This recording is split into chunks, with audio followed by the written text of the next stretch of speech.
पहला सवाल तो ये पैदा होता है जो हमें सदाकत अली अब्बासी साहब से पूछना है कि सदाकत अली अब्बासी साहब, आप लोग कौमी असम्बली से इस्तीफा देना चाहते हैं। ये इस्तीफे आपने पहले भी दिए थे, आप बारहा इस्तीफा देने का कह चुके हैं, लेकिन इसके बावजूद आपके इस्तीफे मंजूर नहीं किए जाते। अब आपका प्लान ये है कि आप जाएंगे और इज्तिमाई तौर पे इस्तीफे जमा करवाएंगे।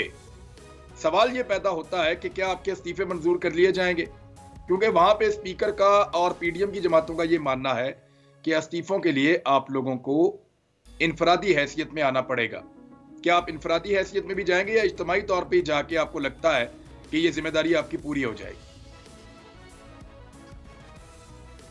जी इमरान साहब, बहुत शुक्रिया। इमरान साहब, 2-3 आपके सवाल के। एक तो ये, हम इस्तीफे देने क्यों चाहते थे और हम क्यों असम्बलियाँ तोड़ रहे हैं। ज़ाहिर है हमारा सियासी मफाद है कि हमारी हुकूमतें और चलें और हमारे मंसूबे आगे जाएं और हमें और सियासी फ़ायदा हो और हम मजबूत हो जाएं और तरक्याती कामों के ज़रिए अगला इलेक्शन जीत जाएं। दूसरी तरफ है मुल्क। आपको पता होना चाहिए कि मुल्क के आज के जो खबर है रिज़र्व की, वो 6 अरब डॉलर तक रह गए हैं। अल्लाह माफ़ करे, मैं पाकिस्तानी हूँ और मुझे बड़ी तशवीश हो रही है कि ये चोरों का तो दुनिया में इनके पास तो हैं वसाइल और ये चल जा सकते हैं, हम और आप कहाँ जाएंगे जिस तरीके से ये मुल्क डूब रहा है। लिहाजा हम चाहते हैं कि फिलफोर पाकिस्तान में सियासी इस्तेकाम के लिए इलेक्शन की तरफ जाया जाए ताकि ये जो मुल्क नोज डाइव कर रहा है इसको रोका जाए। इस हवाले से हमने इस्तीफे, और हम बड़ा कन्विंस है कि हमने इस्तीफे दे दिए, और वो भी कन्विंस हैं, उन्होंने उसमें से 11 अपनी मर्जी के इस्तीफे कबूल भी कर लिए थे, और जबकि हमारे डिप्टी स्पीकर ने सारे इस्तीफे कबूल कर लिए थे। अब इनको मजीद इनकी जिद को पूरा करने के लिए और अपने लोगों, अपने वोटर, सपोर्टर और पाकिस्तानियों को बताने के लिए कि हम पाकिस्तान को बचाने के लिए हद तक जाएंगे और उस हवाले से अगर हमारी कोई सियासी अना भी है उसको भी कुर्बान करेंगे।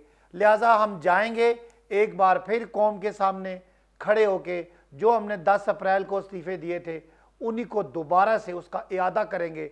और ये मीटिंग तुम्हारी बुध को होनी है, उसमें फाइनली क्या होना है, लेकिन जनरली यही बात है कि हम स्पीकर के सामने इज्तिमाई तौर पे पेश होंगे कि हमारे इस्तीफे कबूल किए जाएं। और उनका ख्याल था कि उस वक्त जो इस्तीफे, वो जो भी उन्होंने एक्सक्यूज़ किया वो तो उनका एक बहाना ही है, लेकिन हम हुज्जत तमाम के लिए एक बार फिर चले जाएंगे। हकीकी आजादी की जंग में बोल भी कप्तान के हम कदम। इलेक्शन कराओ मुल्क बचाओ की लाइव ट्रांसमिशन, दिखाई लम्हा बलम्हा सूरत हाल।